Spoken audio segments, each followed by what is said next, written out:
Olá, hoje é dia 10 de abril, sexta-feira, e antes de iniciar aqui, eu gostaria de mostrar para vocês duas reportagens que foram veiculadas há pouco na Globo News, que mostra a Covid-19 aqui no Amazonas e também em Nova York.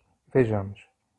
Secretaria de Comunicação do Estado do Amazonas é de que dos 69 leitos que hoje existem no Hospital Delfinazis, que é a unidade que está aí trabalhando exclusivamente com atendimento a casos confirmados de Covid-19 e também os suspeitos, 60 leitos estão aí ocupados por pessoas com suspeita de Covid-19 e também com casos confirmados. E que apenas 9 de toda essa demanda de leitos estariam disponíveis. Só que não há médicos, Maria, não há médicos para fazer o acompanhamento dos pacientes nesses leitos que estão disponíveis, que são 9. Então, por isso, outros doentes estão sendo encaminhados a outras unidades aqui da capital que tem o que eles chamam de sala rosa, que seria um tipo de ambiente preparado para o atendimento de casos leves e também de média complexidade relacionada a problemas respiratórios, inclusive. Você estava falando agora há pouco sobre essa situação de problemas respiratórios além da Covid-19. Aqui também há essa preocupação, porque Manaus está num período chuvoso. A gente tem essa transição de clima, né, de quente para chuvoso. A gente está num período que chove, mas também é muito calor. Então é muito comum que ocorram esses tipos de problemas, principalmente relacionados à síndrome respiratória aguda grave. Mas a informação que a gente teve é que esses doentes estão sendo então encaminhados para essas unidades onde há essa sala especificamente para o atendimento de casos leves à média complexidade. Maria, nesse momento a gente está aqui num lugar onde seria uma escola para criança e para jovens. Com essa preocupação realmente da falta de leitos e agora também de profissionais, o governo do estado disse que já está vendo uma forma de contratação de novos profissionais para que o atendimento seja garantido. Mas nesse momento a gente está, por exemplo, num lugar onde seria um centro de educação infantil e que vai ser então um hospital de campanha, só que está sendo montado pela Prefeitura de Manaus com o apoio de uma rede particular de saúde, que também vai ajudar em toda essa estrutura com equipamentos e equipes médicas, inclusive. Esse trabalho, por exemplo, começou ontem.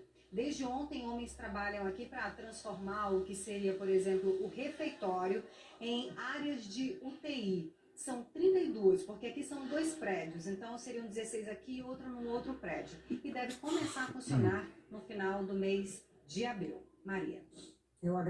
Que servem para fortalecer, né, a questão do isolamento, a questão da seriedade dessa doença. E tá todo mundo aqui dentro de casa, Maria, não tem ninguém. Nova York parece que está cada vez mais vazia. Não é à toa que a gente está fazendo televisão também de casa. Eu tô aqui da minha sala de casa com esse cenário mequetrefe, tentando passar essas notícias para vocês e fortalecendo sempre a necessidade das pessoas ficarem em casa e respeitarem as regras do isolamento. Bem, no hospital de referência aqui em Manaus, ele de uma capacidade de 69 leitos, apenas 9 estão disponíveis. E ainda assim a reportagem diz que esse hospital de referência está fechado para receber novos pacientes. Isso demonstra que a referência onde estariam os médicos já acostumados em lidar com o Covid-19, porque isso é o papel de um hospital de referência, ter profissionais, médicos, enfermeiras, fisioterapeutas já especializados ou já com uma experiência em tratar o Covid-19, ele não vai mais estar atendendo pacientes e quem for para lá não vai ser atendido, vai ser encaminhado para outros hospitais e isso requer uma certa complexidade, porque esses outros hospitais têm que ter alas de UTI isoladas para poder atender pacientes diversos daquele que não tem o vírus. Aquelas outras pessoas que tiveram problemas cardíacos, pessoas que foram vítimas de acidentes, que precisam de UTI, que não podem ser misturadas com pacientes Covid-19. Então, vai haver aí uma forma de divisão nesses hospitais da rede de saúde pública do SUS aqui no Amazonas, para tentar atender, porque o hospital de referência nosso, ele não está mais atendendo pacientes e por isso vão ser encaminhados a outros casos. A reportagem também mostra que uma escola está sendo transformada em um hospital, mas esse hospital ainda ele só vai ter leitos, não tem ainda profissionais de saúde, não tem médicos, não tem, enfim, não tem infraestrutura e ele não vai ser UTI. Pelo menos não tem possibilidade de ser transformado em UTI agora no curto espaço de tempo. E isso só vai acontecer no final do mês de abril. E não existe uma alternativa viável para atender aqueles pacientes que estiverem além do sistema, certo? Fatalmente vão receber somente tratamento paliativo e deixados para morrer. O outro vídeo mostra uma cena trágica, porque eles estão abrindo valas no Bronx e essas valas elas vão receber mortos daquelas pessoas que não têm família, certo? As pessoas que vão morrer, que vão ser colocadas numa vala comum. Todo mundo fala que você coloca a pessoa lá e depois fica impossível você selecionar quem é quem, a não ser por um exame de DNA, se é que isso vai ser feito algum dia no futuro. No Brasil tivemos alguma coisa muito parecida, muito menos traumática, que é em São Paulo, com várias covas abertas, né, para receber as vítimas do Covid-19.